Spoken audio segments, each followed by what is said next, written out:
آخرت پر ایمان ہمارا بنیادی عقیدہ ہے۔ اس کا مطلب یہ ہے کہ انسان نے جب مرنا ہے تو مرنے کے بعد اس کو دوبارہ اٹھایا جانا ہے، اور جب انسان مرنے کے بعد دوبارہ اٹھایا جائے گا تو وہ حساب کتاب کے لیے اٹھایا جائے گا کہ وہ اللہ تعالیٰ کے حضور جو ہے وہ حاضر ہوگا، اور کس چیز کا اس نے حساب کتاب دینا ہے، کس چیز کا اس نے حساب دینا ہے؟ جو اس نے زندگی میں جتنے بھی اعمال کیے ہیں، جس مقصد کے لیے اللہ تعالیٰ نے اس کو پیدا کیا ہے، آیا وہ اس مقصد کے اوپر پورا اترا بھی ہے کہ نہیں؟ یہی وجہ ہے کہ قیامت کے دن کو یوم الحساب بھی بولتے ہیں اور یوم التغابن بھی کہا جاتا ہے، یعنی کہ کامیابی اور ناکامی کا دن۔ اب آخرت جو ہے اس کا تعلق اگر دیکھا جائے، یہ تو انسان کے مرنے کے بعد کی زندگی کا ہے۔ آخر اللہ تعالیٰ نے قرآن پاک میں اس عقیدے پر اتنا زیادہ زور کیوں دیا ہے؟ اگر ہم قرآن پاک کو دیکھتے ہیں، اس کا مطالعہ کرتے ہیں، تو ہر دوسرے تیسرے صفحے کے اوپر اللہ تعالیٰ جو ہے وہ قیامت کا ذکر کرتا ہے۔ اگر وہ قوموں کا ذکر کر رہا ہے تو وہ مختلف قوموں کا ذکر کرنے کے بعد قیامت کا ذکر کرتا ہے۔ اگر اللہ تعالیٰ جو ہے وہ اپنے احکامات کا ذکر کر رہا ہے، اپنی حدود کا ذکر کر رہا ہے، تو اس کے ذکر کرنے کے بعد پھر اللہ تعالیٰ قیامت کا ذکر کرتا ہے۔ پھر اللہ تعالیٰ نے اس کو اتنی زیادہ امپورٹنس کیوں دی ہے؟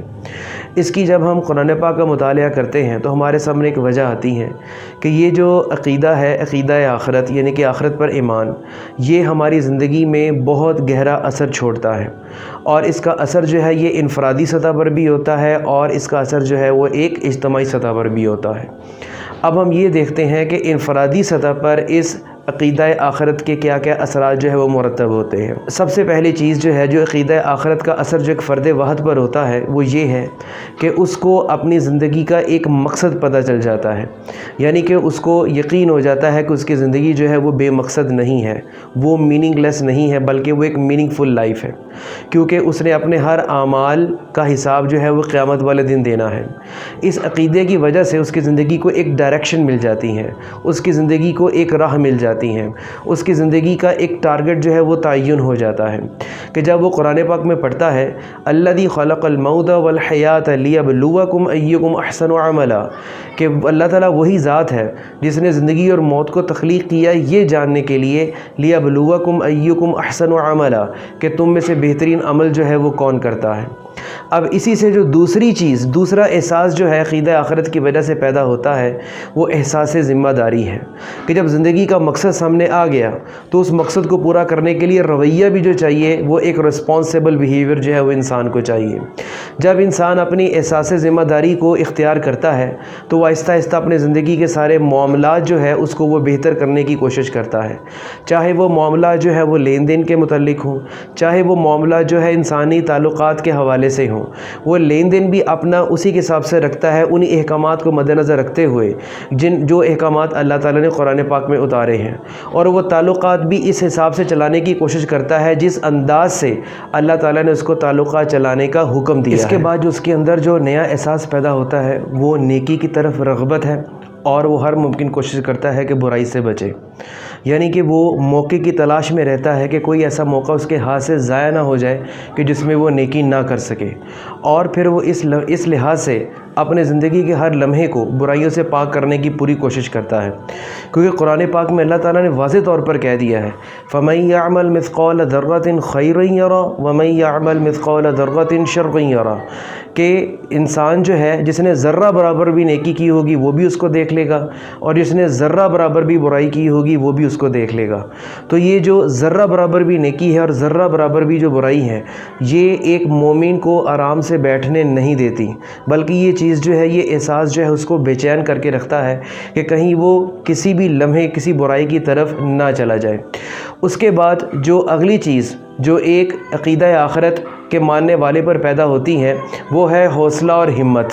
کہ جب انسان کے اندر جو ہے وہ ایک حوصلہ اور ہمت پیدا ہوتی ہے، انسان جو ہے وہ نیکیوں کو جاری رکھتا ہے قطع نظر کہ آیا اس کو دنیا میں اس کا صلہ ملتا ہے کہ نہیں ملتا، تو وہ اس ہمت کے ساتھ لگا رہتا ہے کہ قیامت کا دن ہوگا، اگر دنیا میں اس کا صلہ نہیں ملا تو آخرت میں اللہ تعالیٰ اس کا صلہ اس کو دے دے گا۔ اور ویسے بھی عقیدہ آخرت جو ہے وہ اس کو دنیا سے بیگانہ کر دیتا ہے، بیگانہ ان دا سینس دیٹ کہ وہ دنیا سے کسی چیز کی توقع نہیں رکھتا، بلکہ وہ اپنی ساری توقعات جو ہے وہ کس سے وابستہ کر لیتا ہے؟ اللہ تعالیٰ کی ذات سے وابستہ کر لیتا ہے کہ قیامت کا دن آئے گا اور اللہ تعالیٰ جو ہے میری اس نیکی کو انشاءاللہ قبول کرے گا اور اس کے بدلے میں مجھے اس کا صلہ ملے گا۔ تو وہ انسانوں سے وہ بالکل بھی توقعات وابستہ نہیں رکھتا۔ اب یہی چیز جو ہے، یہی رویہ جو ہے عقیدہ آخرت کا، اس کے اندر جو ہے وہ شجاعت اور بہادری بھی پیدا کر دیتا ہے۔ یہ وہ موقع ہوتا ہے کہ جب انسان اللہ تعالیٰ کی خاطر، اللہ کے دین کی خاطر اپنی جان تک قربان کرنے کے لیے تیار ہو جاتا ہے، کیونکہ اس کو پتہ ہے کہ یہ جو زندگی ہے یہ ایک عارضی زندگی ہے، اور جو زندگی ہے حقیقی وہ تو بعد کی زندگی ہے۔ یہ چیز جو ہے اس کو دلیر بنا دیتی ہے، عقیدہ آخرت اس کو بڑا مضبوط بنا دیتا ہے، اور وہ شہادت جو ہے اس کو ہر لمحے گلے لگانے کے لیے وہ تیار ہوتا ہے۔ ویسے بھی قرآن پاک میں شہید کا جو ہے بہت بڑا رتبہ جو ہے اللہ تعالیٰ نے بیان کیا۔ اللہ تعالیٰ کہتا ہے وَلَا تَقُولُوا لِمَن يُقْتَلُ فِي سَبِيلِ اللَّهِ أَمْوَاتٌ بَلْ أَحْيَاءٌ وَلَكِن لَّا تَشْعُرُونَ، کہ جو میری راہ میں شہید ہو چکے ہیں، جنہوں نے اپنی زندگیوں کا نذرانہ پیش کیا ہے، انہیں تم ہرگز یہ مت کہو گے وہ مر چکے ہیں، بَلْ أَحْيَاءٌ وَلَكِن لَّا تَشْعُرُونَ، لیکن وہ زندہ ہے، اس چیز کا شعور جو ہے وہ تمہیں نہیں ہے۔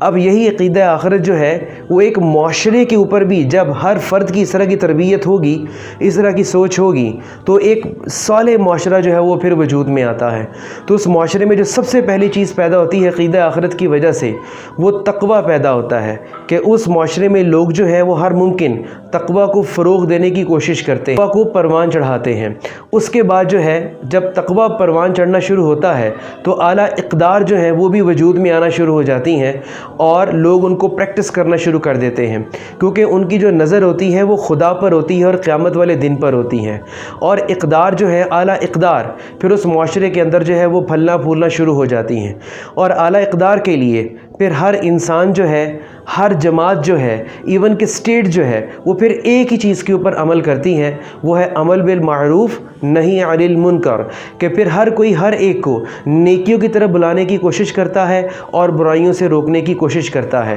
کیونکہ اس معاشرے کے اندر ایک سوچ پیدا ہو جاتی ہے کہ خود کو بھی جہنم کی آگ سے بچانا ہے اور اپنے بھائیوں اور بہنوں کو بھی جہنم کی آگ سے بچانا ہے۔ تو یہ جو امر بالمعروف اور نہی عن المنکر ہے، یہ ایک ایسا سسٹم ڈیولپ ہو جاتا ہے اس معاشرے کے اندر، معاشرہ جو ہے ایک متقی معاشرہ جو ہے وہ بننا شروع ہو جاتا ہے۔ پھر یہی چیز جو ہے وہ ایک جذبہ پیدا کرتی ہے لوگوں میں، اور وہ ہے فلاح انسانیت، کہ انسان جو ہے وہ ایک دوسرے کی فلاح کے اوپر کام کرنا شروع کر دیتا ہے۔ اور یہ جو فلاح ہے یہ صرف مادی طور پر نہیں ہے، بلکہ روحانی طور پر بھی ہے اور اخلاقی طور پر بھی ہے۔ یہ جو فلاح ہے یہ پھر انسانی بنیادوں پر ہوتی ہے، اور اس فلاح میں جو مین سینٹرل پوائنٹ ہوتا ہے وہ اللہ کی ذات ہوتی ہے اور عقیدہ آخرت ہوتا ہے۔ پھر یہی چیز جو ہے اس معاشرے کے اندر انفاق فی سبیل اللہ اس چیز کو پروموٹ کرتی ہے کہ جتنے بھی اس معاشرے کے اندر جو غریب لوگ ہوتے ہیں ان کو اپلفٹ کیا جاتا ہے، فائنینشلی طور پر اپلفٹ کیا جاتا ہے،